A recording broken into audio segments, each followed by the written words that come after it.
Wonder how to up your collecting game, or just how to get more out of your hobby? In today's episode, we will be exploring just that.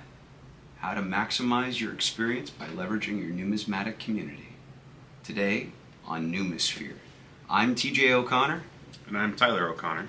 And with us tonight is our friend and lifelong numismatist, Brian Trudeau. Hi guys, how are you tonight? Doing great, Brian. Thank you for joining us. Well, thank you for having me. Well, Tyler, I have to say, we throw quite a few words around on this podcast, one of them being the word numismatics. Can you help our listeners and provide a little bit of clarity what it means when they hear that word?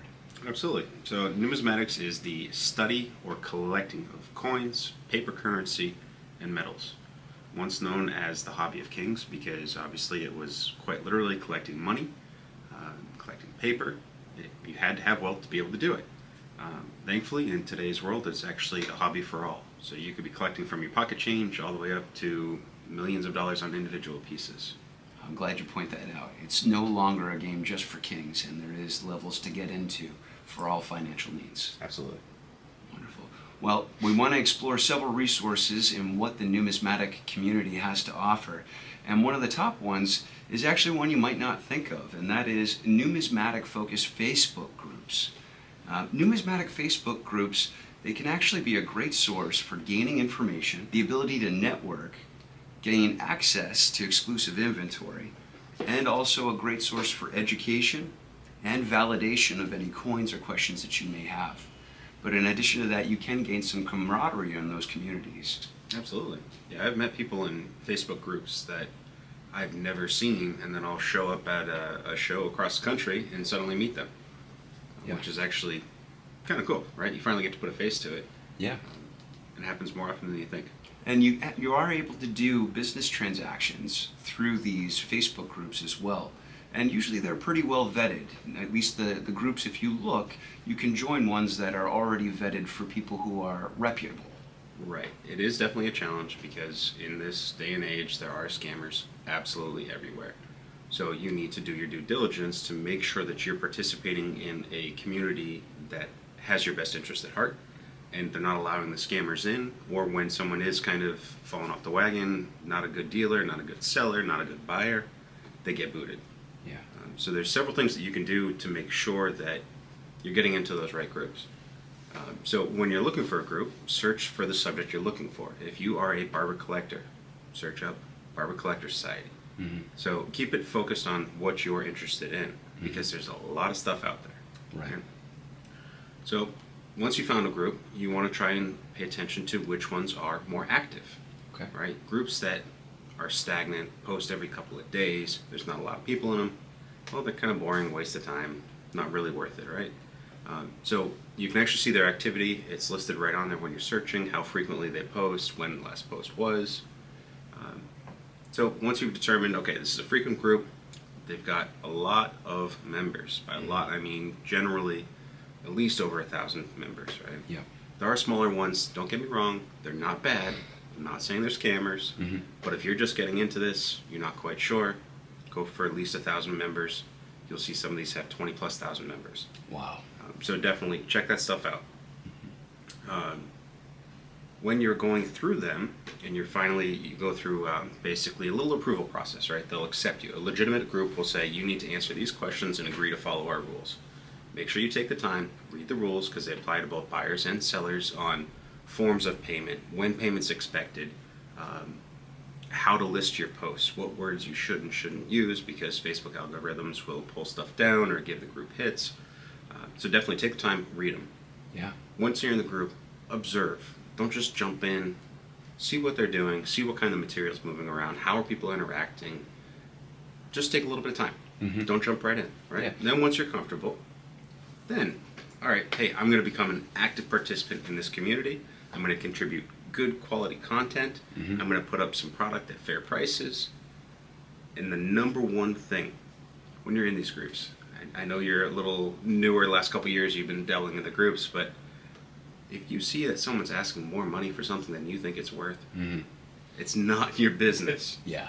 But if you see something you know is a scam, Right. or they're ripping someone off, or there's something more dangerous to the community, report it. Yeah. Right? That's when you chime in. Otherwise, just keep walking. I think that that's sound advice, and there definitely is a code of ethics that needs to be applied in your interactions digitally, just like there would be a code of ethics to follow if you were dealing with your local coin shop.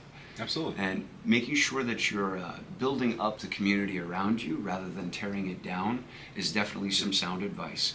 I don't think anybody's going to want a Karen on their page, for lack of a better term. And Or in their shop, like we talked about on episode Yes, 1. or in their If you shop. haven't listened, go listen.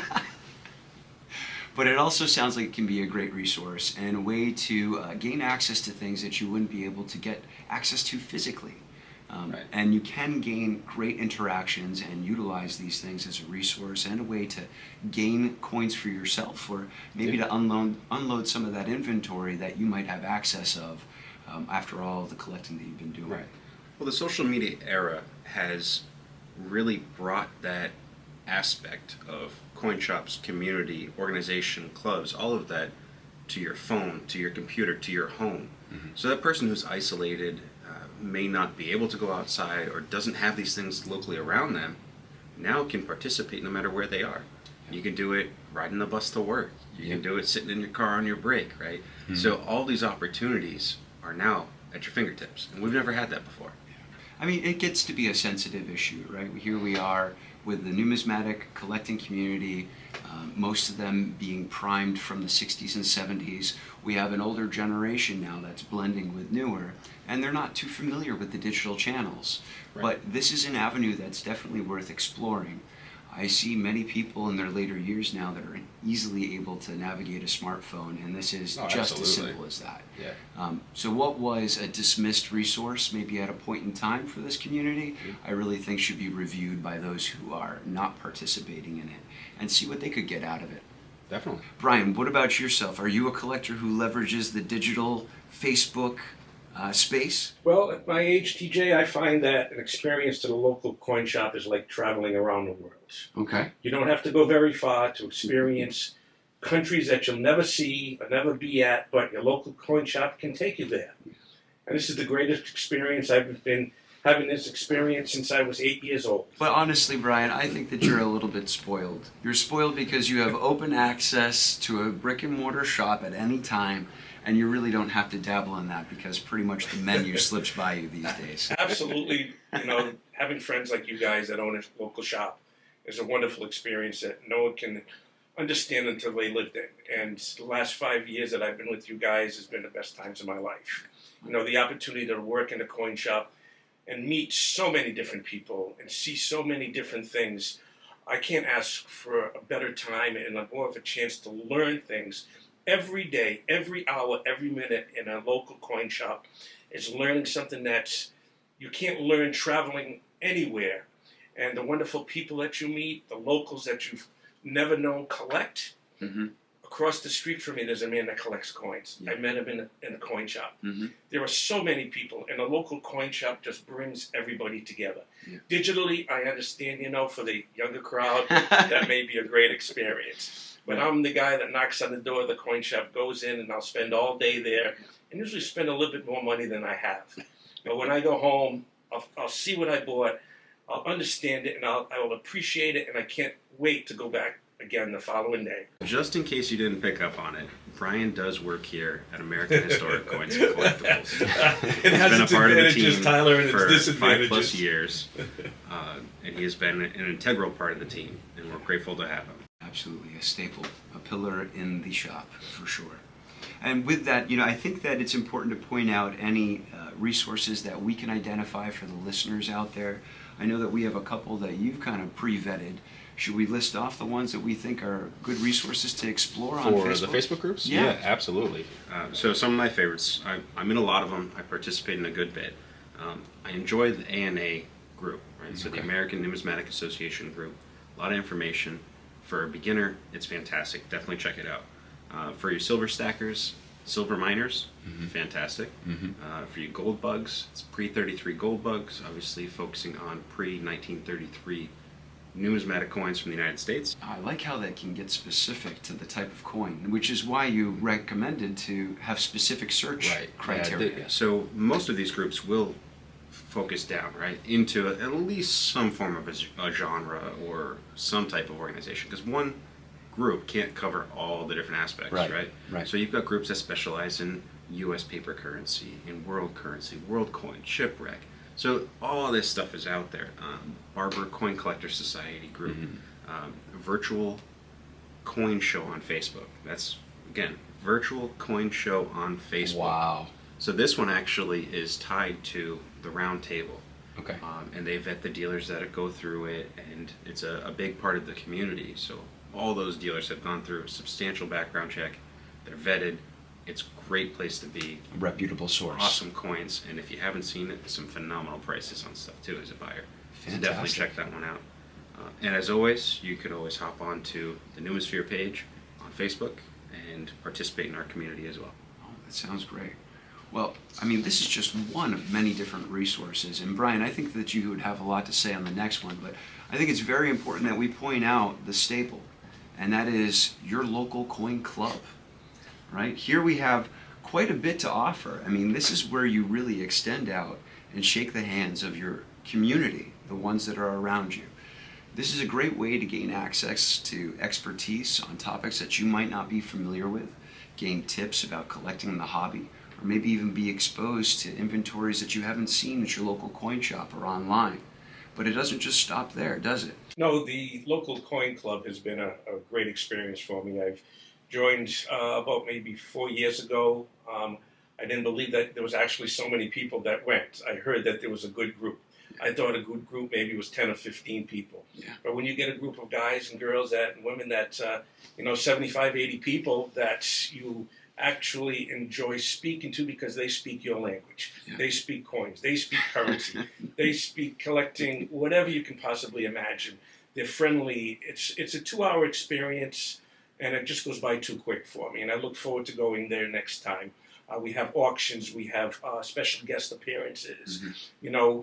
Every now and then we'll have something to eat, and you can relax with friends. Mm-hmm. And you see people there from your community that you're amazed that you didn't know they collect. All right, and it brings together a group of people that really enjoy numismatics and collecting collectibles. I enjoy it so much, and I look to be a long-term member of it. And, it's really a great experience. It truly is. And I think that one of the things I found with the local coin club is staying in tune with the local coin shows. Absolutely. And a lot of times these clubs will produce their shows of their own.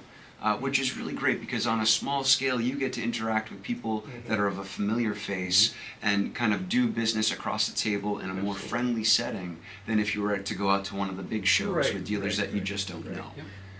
So I think that that's a great resource to stay in touch with what's coming up in the local geographic area, but also a way to participate more so with the community when these clubs extend those types of services like the shows or the monthly show or quarterly show. Tyler, what about you? You have anything to add on for the value of a local coin club? Yeah, I mean, you can take everything that we just talked about the Facebook groups, and you can apply that to your local coin clubs. So our club, I'll give them a little plug here, it's the Blackstone Valley Coins and Collectibles Club, BVCCC.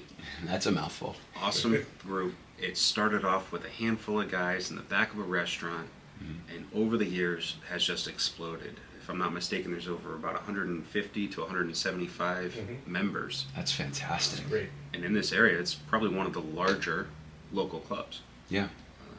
And then you have people that contribute to the Red Book within the organization. Right. So you want to talk about access to experts? Yep. Well, here they are, right? Yeah. I mean, that may not be everywhere, but Sure. we're very fortunate that our group has a couple of people that have done that. Yeah. Well, we've invited in guest speakers to speak at the club for several months. Absolutely. And they're coming from all sorts of ranges and niches. Yeah. Anything from halfpenny tokens that are coming from Britain to hyper collectible Civil War tokens that are one-off patterns, and it's really an interesting experience every time you go there. I mean, we've leveraged that ourselves. In the last episode, we talked about the metal detector find of the Massachusetts Pine Tree Shilling. Yeah. And while we were able to identify it here, we also got a second opinion from a Red Book contributor through the club who came down to the shop Yeah. to check it out as well. And that only would have been a resource if you were a member, Exactly. right? Or if you we had wouldn't have known participated that or in had that connection if it weren't for the club. Yeah. So from the business side, obviously it's fantastic, right? Yeah. But for individuals like yourself, Brian, Yeah. that connects you directly to these people that you generally wouldn't have access to. You know, it's an opportunity of a lifetime to meet these people so close. And we can't get off the topic, although I know we need to sum it up and move on here, but we can't get off the topic of local coin clubs without addressing young numismatics focus clubs. So usually these local clubs will have a focus group for young numismatics, and those young numismatic groups can get together on a regional scale, and we can kind of help cultivate that next generation of collector through these programs, and it's just kind of a great way to keep the lifeblood of coin collecting alive. Absolutely. And be able to share this hobby with the ones that you love as you're bringing them into the fold. Well, I have to say, you know, as far as guidance and getting into clubs, I think you just have to search up the criteria and find out where the closest one may be. You know, Also, the ANA has a full directory of clubs. that's So a if you great go to resource. money.org, you can actually go through a club directory and you can find clubs in your local area. Again, that was money.org. Money.org. It's the Wonderful. American Numismatic Association's website. And again, Facebook. It's a great opportunity to search for different clubs, not just pages and groups on there, but your actual local clubs will also typically tend to have a page.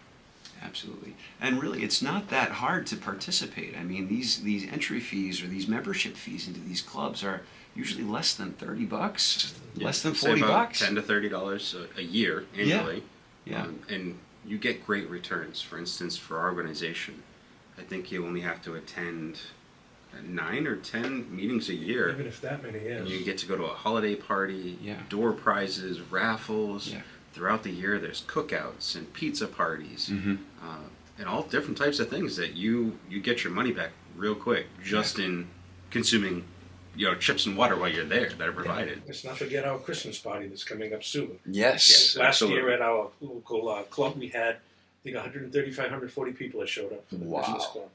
They had a full prime rib dinner, many, many raffles, great door prizes, and everybody had such a great time. You know? And let's be honest, no matter how hard you try, you're not going to get that on Facebook. Oh, absolutely not. Absolutely not. Without a doubt, I think that one of the most valuable resources out there is the local coin club, getting that face-to-face interaction and all the additional benefits that come with being a part of the numismatic community. Definitely. And it's definitely an amazing thing to watch a club grow, and knowing that your participation can help it grow. And the larger you grow, the more resources you're able to gain for that club. So get out there and participate. Find your local club and sign up as soon as you can. And then we have regional clubs. Not that I'm biased at all, being the membership director of the New England Numismatic Association currently, and just getting onto the board of directors for the group.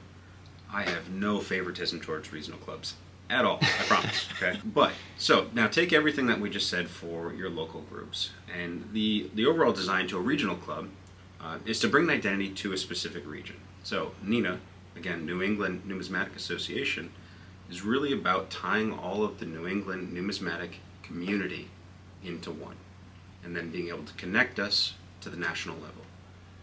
So NINA specifically, we put out quarterly newsletters, all kinds of fantastic educational content, advertising for other dealers, exclusive opportunities, seminars, YN program. Twice a year we put on a phenomenal YN program, which we pack our conference room that we just did.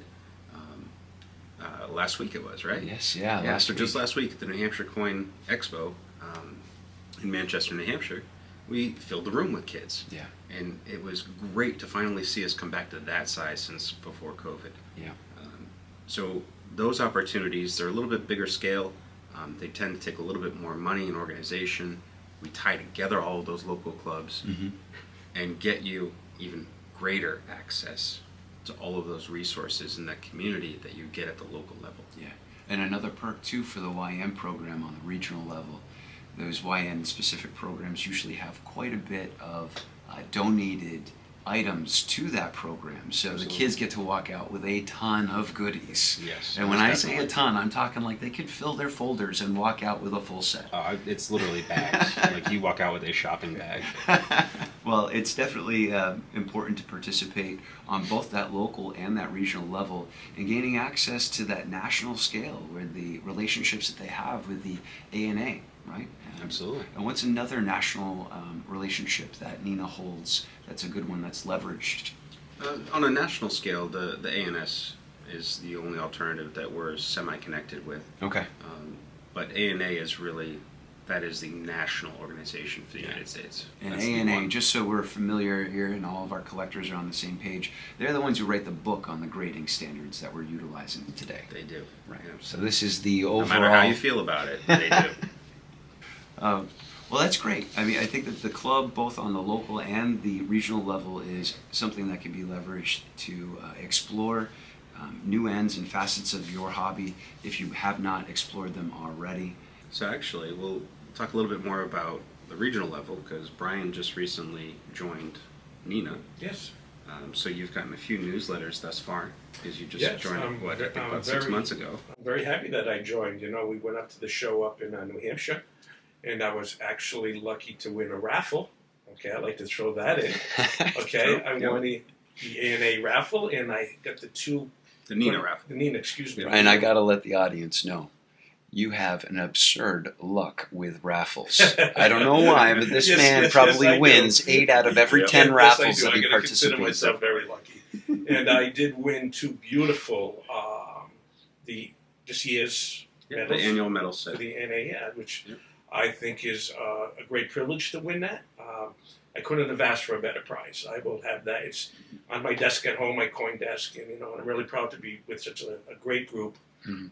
And I look forward to a lifetime of membership and being there with you guys and Yeah. all the rest of the members. So So if welcome you're aboard. interested, Yeah. you can go to ninacoin.org if you are a New England resident, and you can sign up right on the website. Definitely explore the resources, and I have to say, they have quite an extensive catalog of articles and documentation and write-ups on Absolutely. coins. We're talking about, this club has got roots. How old is this club? We go back into the 1940s. 1940s. Okay, so there's tons of information that's out there. Yep. I know that there's probably one of the most extensive databases on numismatics that There is a Nina lot. is attached to. Yep. So definitely check it out as a resource. If not for the information that's online, then how to get yourself involved and participating at the regional level here. So I think another one that we can talk about here is coin shows, right? Coin conventions and coin shows. These are kind of the highlight of all numismatic collectors' years, right? They set out, they try to pick 2 or 3 of their favorite places to go. They probably have a couple of vendors in mind before they get there and the types of things they'd like to acquire and or sell.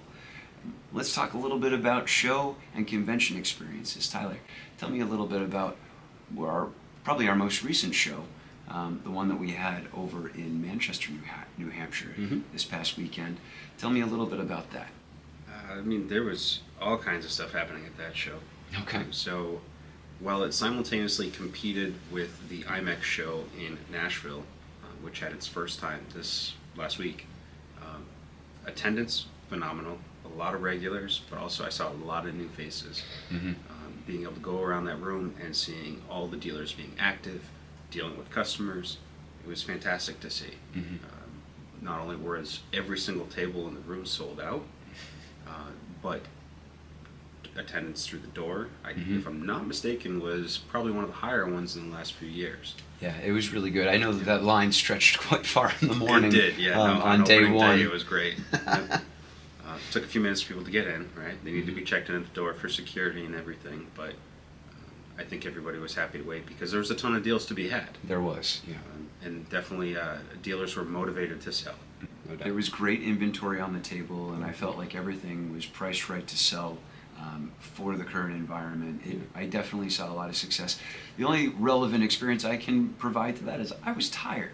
So in case the listeners at home don't know, I was just working that table as hard as I could, and I'll tell you, by the time I was done with customers for the day, I could have passed out. So my feet were hurting, my knees were hurting, and I felt pretty dizzy. How did you feel, Brian? I look forward to a large numismatic show all year long, to be with friends, to meet new people, to see things I've never seen, only in magazines. And every now and then you'll go to a coin show and you'll see a security guard standing near a case. And you'll see something in there that you only see in auction galleries or you see on television, and it's right in front of you. What opportunity is that? Yeah. And people there, the dealers are so friendly. You know, they're willing to work with you. Their personalities are great. And they really are interested in what's going on. And it's an experience that's tired. Oh yeah, you are tired. But that kind of tired, I'm looking forward to next 6 months. And I'll be all tired again, and all right. And so it's the greatest experience. I can only give it 2 thumbs up to anybody that's never been to a large coin show or a small coin show. I like how you brought up seeing different things that you wouldn't be able to see anywhere else. And you mentioned the security guard next to the glass case. Yes. And I'm thinking to myself, okay, so we're talking about like auction houses, Oh, maybe like absolutely. Stacks and Bowers coming out, Yeah. putting a collection on the table that is, irreplaceable. You There's know. no other like it on earth. And you get to see it with your own And eyes. it's a once in a lifetime experience sometimes, Yeah. And you may go back next year and that may not be there, but there'll be something else there, guaranteed to just catch your eye and dream. Yeah. It's a place where dreams can come true. Yep. It really is. Keep in mind that really is the bigger shows. So that's a regional plus show. Exactly. So your local shows that might be, your local VFW, you're generally not going to have security posted up protecting a case. Exactly. Those do tend to be a little bit more for your local dealers, smaller community. Right. And it's obviously not an environment that you want to bring a $200,000 coin into. No, not at all. But these big shows are the big events, and like I say, it's a chance of a lifetime to see something, and it only can happen collecting coins. Well, there's a lot of fun to be had at those coin shows, and It a lot is. of amazing things to see. With that being said, I think that we've touched upon quite a few different resources here. I just want to kind of recap about becoming participants in all of these organizations and clubs that we talked about. A couple of resources to check into. Obviously, we referenced money.org, which is a great way to find clubs that may be in your local area, and then also referencing the regional size clubs. We've directed people to the New England Numismatic Association, or NINA, their website here. So if you're in the local area, I suggest you get on the web and take a look and see if you can sign up or if you're interested. At ninacoin.org. And I do just want to say, be on the lookout. We do have the next bonus episode. That's an interview with Colin Horan, one of our team members here, with Matthew Tavori, discussing everything from siege coins, shipwreck coins, and even a new hoard found right here in Massachusetts. Yeah, this is incredible, guys. Really love the discussion. I think you're going to like what they have to say. Absolutely. You're getting the raw deal from 2 very intelligent and experienced individuals Matthew was on the topic. fantastic. A great resource. Don't forget, check us out on Facebook, Instagram, and YouTube at Numisphere. Be on the lookout for episode 3. With all that, thank you very much and have a good evening.